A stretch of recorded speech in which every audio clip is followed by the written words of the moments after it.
Y'all. Okay, so I'm gonna be delusional and tell myself that if I keep recording these videos for 10 years, I'm gonna have 1 million subscribers.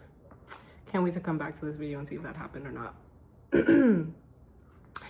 But that being said, as I still continue to speak into the void, let's talk about happiness. First of all, I'm wearing a shirt that says be kind to your mind. This is not intentional. I was just wearing this shirt today, but it works with the topic of the video. Be kind to your mind. Be kind. Anyway, whatever. Be kind to your mind. Happiness. The reason I say this is I've been in a depressive slump, which you know if you've been watching my videos, but you haven't because you just got here. Welcome. I've been in a depressive slump doing research on what makes people happy. Video fraction. Do a melody, attempting a melody effect now. And my friend is in Bali right now. Love her. And she bought this journal that she is keeping track of happiness, like tips about happiness, things that make her happy. It's just her happiness journal. And I love that we're in parallel minds around let's make happiness an intentional act, not something that we're grateful for when it happens, sad about when it's not happening. Speaking of for versus about, let's talk about prepositions. English language, what are you doing? Anyway, and today I have been watching myself fight to be happy. And I'm like, I wonder if this is what people, resilient, as they call them, level-headed, regulated people experience. Because it's not that they're just chilling. It's not that real life isn't happening to them. But for some reason, they can sustain the happy better than I can. Oh my God, why isn't my watch charging? Why is that? And now that I'm making happiness an intentional act, I get to see it happen in real time, right? Like one of the things that my well-being happiness research has been about is the fact that when people have a sense of control over their life, they feel better. Can you believe it? So I had been thinking about sense of control in the sense of, whether the government or my community lets me control things.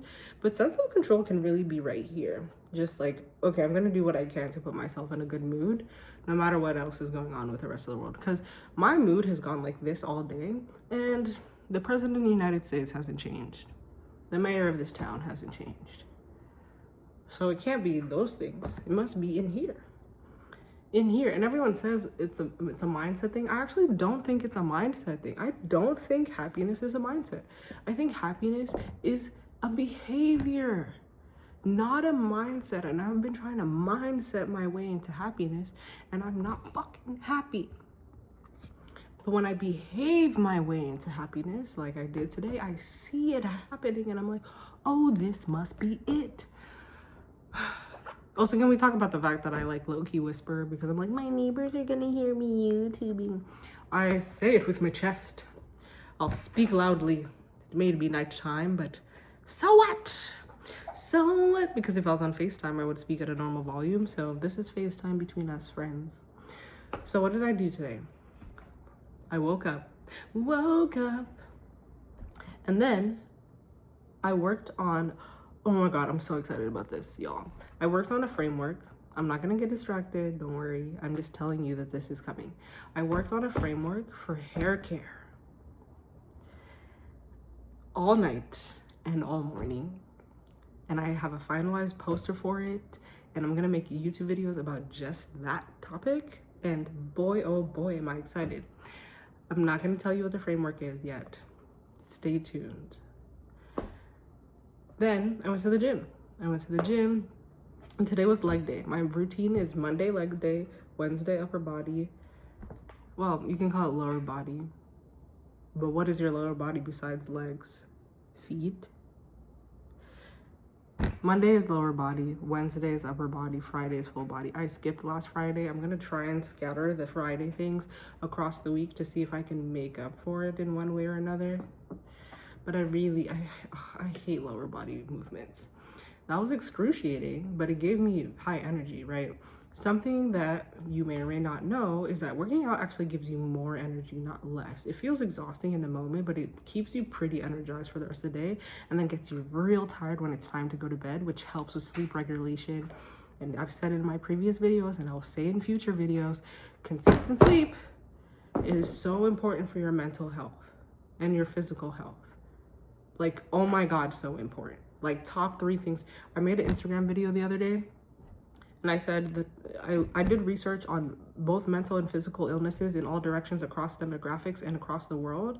And the consistent thing is having good social support, not smoking, exercising, and getting good sleep. That's it. Stress isn't even on the list because stress is influenced by these things so heavily that if you try to de-stress, ooh, I'm gonna journal, bro.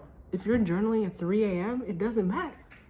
If you're journaling and sitting on your ass instead of working out, it doesn't matter. Journal by journaling your legs on the glute press, which is what I did today. Then I had therapy, which was fine. I don't think we really got anywhere, but I have done enough research to know that therapy works over time, over the course of a year. So that's when I get to evaluate it. But at the very least, I've evaluated my new therapist, and I think she is competent. So she has earned the right to be evaluated over the course of a year. And within session, I still evaluate her competence. And so we're gonna try and figure out why I have such a sensitive rejection wound. But that's not what made me happy. The gym was the first thing that brought up my energy. And then I did my Bible devotional. To be honest, using AI to do anything is very irritating. All the technical difficulties I've experienced today have pissed me off. And the thing that makes me happy again is the workout, food. I watered my plants. I went outside. I started to notice myself get irritable, and this is when I did happiness behaviors. I went outside, I looked at the clouds, and I played my favorite song right now, which is Disguised by Amaarae. Hi, Amaarae. Sponsorship goes here. And that lifted my mood. And then that's when I got the inspo to make this video, which is, whoa, we can actively act on our mood in any given moment. Like, you can see yourself getting upset and decide, I must fix this. And not with a mindset, but with behaviors. Watering my plants, going to the gym, cloud gazing, putting on music that I like, and keep track of these things. What are the things that make you happy? Don't just be like, whoa, I'm happy again. What a fun coincidence. It's not a coincidence. These can be intentional behaviors. I intentionally sat outside because I know sitting outside and staring at the clouds makes me feel better, because it makes me feel like the world is bigger and that God is present versus being on my damn phone.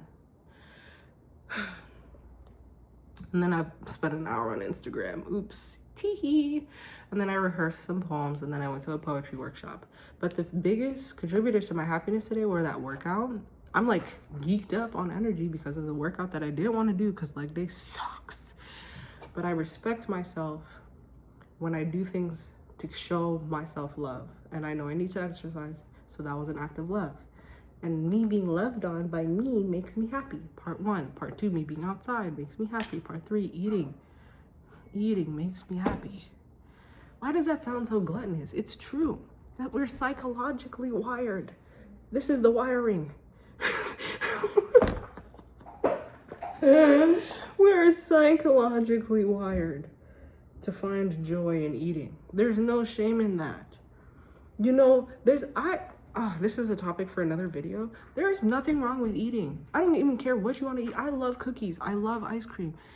The problem with eating is when we use eating to regulate our emotions. Yes, you will be happy through eating, but you cannot use eating to regulate. I worked out, I slept, I went to therapy, I went outside, I took care of my environment, I took care of my plants, and I was eating. But when the cookies are the only way you regulate, and sugar is incredibly dysregulating, that's where the problem starts. You do not need to be ashamed of eating cookies. You need to work on the feelings that the cookies are trying to address, and then be present and enjoy cookies while being happy. If you actually enjoyed all the junk food in your life, you wouldn't eat so much. Topic for another day. Anyway, so I'm keeping track of the things that make me happy, and now I know if I'm pissed off, I'm just gonna take myself outside, like a little happiness timeout, and I'm gonna go play that song, and I'm gonna go look at the clouds, and then I'm gonna go love on my plants. And if I haven't worked out today, I'm gonna get some movement in, And then I'm gonna make sure I get some protein in my life. So I want you, the next time something makes you happy, the next time you feel happy after being irritated, because I was irritated many, many, many times today with these damn technologies that don't work. I sound like an old lady, but Jesus Christ, they're aggravating. Every time I was irritated and upset about something today, I did something about it. And I'm keeping track of the things that I do that actually work on making me feel better so that I can do them as a protocol every time I'm upset so that I can always find my way back to happiness. And I want you to be able to find your way back to happiness every single time too. And that doesn't have to look like what it looks like for me, for you. So I want you to keep track of your happiness and make it your protocol so that happiness is always 1 or 2 steps away. Good night.